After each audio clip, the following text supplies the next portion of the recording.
Après 2 prêts au Paris FC et au Maccabi Tel Aviv, tu as fait ton retour à l'AS Saint-Étienne en janvier et sur le terrain, on voit peut-être le meilleur Ivan Masson qu'on ait jamais vu. Oui, franchement, depuis que je suis revenu, tout se passe bien.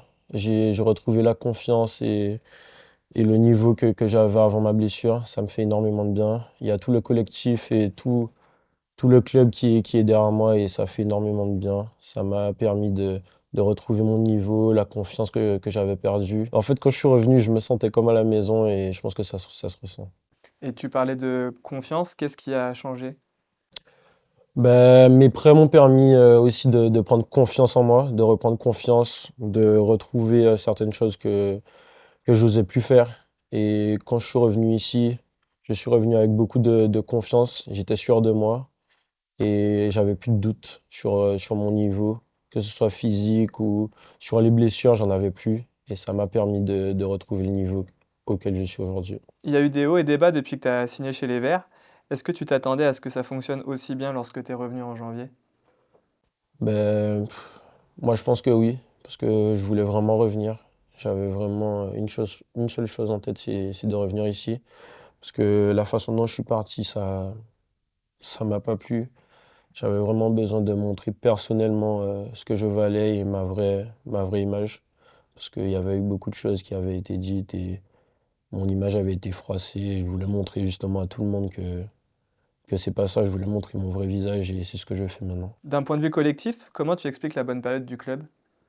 Ben, je pense on a créé vraiment un collectif, une équipe. On s'entend tous entre nous, ça fait beaucoup la différence. On ose se dire les choses et il n'y a personne qui prend la mouche. On travaille tous ensemble et on a trouvé un équilibre, que ce soit défensif et offensivement. Et ça fait la diff. Il y a eu un match déclic qui nous a permis de remettre les choses au clair et depuis ça, ben, on enchaîne. Contre Dunkerque, on n'avait pas fait une très belle partie et après on s'est dit les choses, on s'est remis au travail et après ça a payé. On est la meilleure défense et maintenant on veut justement continuer de ne pas prendre de but et finir meilleure défense du championnat. C'est vraiment un objectif. Avant de revenir à Saint-Étienne, tu étais donc en train de réaliser un très bon début de saison avec le Maccabi Tel Aviv en Israël, lorsque les événements que l'on connaît ont éclaté. Ça a dû être un moment particulier. Oui, parce que je m'y attendais pas. Maintenant, on sait le contexte politique d'Israël, mais je m'y attendais pas du tout. Après, on a été bien géré par le club. Franchement, les étrangers, on a été gérés correctement et j'ai pas forcément pris conscience tout de suite de l'ampleur de l'attaque. Mais après, j'ai vite été pris en charge pour évacuer le pays et ça s'est très bien passé. Et vous êtes parti où à ce moment-là? On est parti en Grèce tous ensemble, justement. On a été rapatriés par le club. Il y avait un avion, il y avait tous les étrangers. Et franchement, rien à dire. Et à ce moment-là, tu étais là-bas en famille? Non, j'étais tout seul là-bas lorsqu'il y a eu ben, les attaques. Ma mère est partie une semaine avant. Et du coup, mais en fait, je me suis vraiment pas rendu compte. C'est quand j'avais des potes qui jouaient en Israël qui m'appelaient le matin pour me demander si je partais que j'ai commencé à aller sur les réseaux et voir ce qui se passait. Mais j'ai pas réalisé tout de suite. Est-ce que tes expériences en prêt t'ont permis d'évoluer en tant que joueur ou même en tant qu'homme? Il y a beaucoup de choses sur lesquelles j'ai pris conscience, surtout quand je suis allé à l'étranger. Il y a beaucoup de choses qui changent, il faut s'adapter, c'est une autre culture du foot et ça m'a beaucoup fait grandir. D'autant plus par rapport à la situation par laquelle je suis passé, ça m'a beaucoup fait grandir. Et j'ai vu que quand tu étais revenu ici aussi, tu avais parlé de la gestion des frustrations. Oui, c'est des choses que justement j'avais beaucoup de problèmes avant. Et justement, le club aussi nous a mis une préparatrice mentale à notre disposition. Et ça nous aide beaucoup, mais il y avait vraiment ça que je devais gérer dans ma façon de voir les matchs ou de rentrer dans les matchs. Et j'ai su justement me canaliser sur ça. Et on m'a mis des outils justement à m'apporter pour changer. Pour maintenant parler de ton poste sur le terrain, c'est au milieu que tu as été formé avant de reculer au poste de latéral. Est-ce que tu peux nous raconter un peu cette transition? Alors, ça faisait déjà, je faisais des entraînements arrière droit, mais je jouais les matchs avec la réserve en tant que milieu de terrain.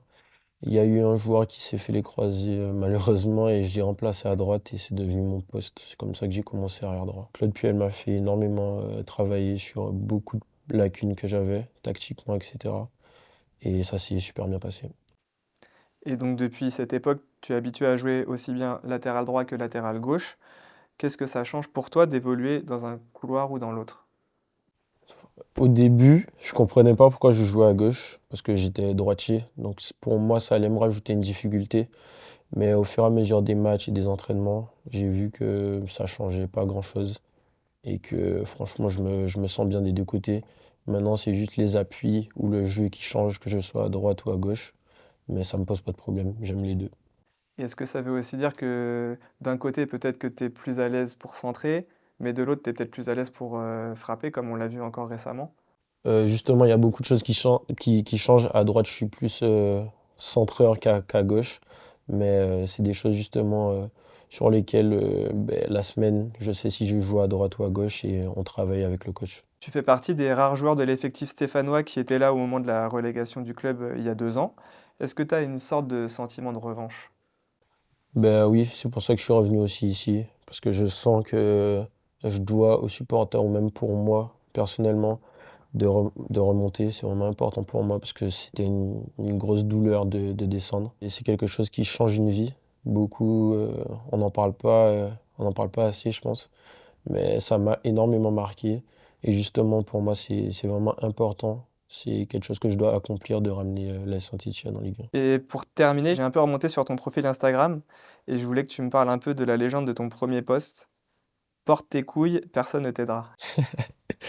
Ben, pour moi, c'est tout mon parcours. Moi, j'ai pas fait de centre de formation. J'ai toujours cru en moi. Je me suis battu jusqu'au bout pour arriver en professionnel. Et je me suis toujours, j'ai rien attendu de personne. Depuis que je suis tout petit, on m'a rien donné. J'ai toujours été chercher ce que j'ai eu. Même maintenant, ben, entre guillemets, on voulait plus de moi à Saint-Étienne. Et je suis revenu et je montre justement ce que je vaux. Et pour moi, c'est vraiment quelque chose qui me caractérise. C'est vraiment de compter que sur moi, le travail, et après ça payera.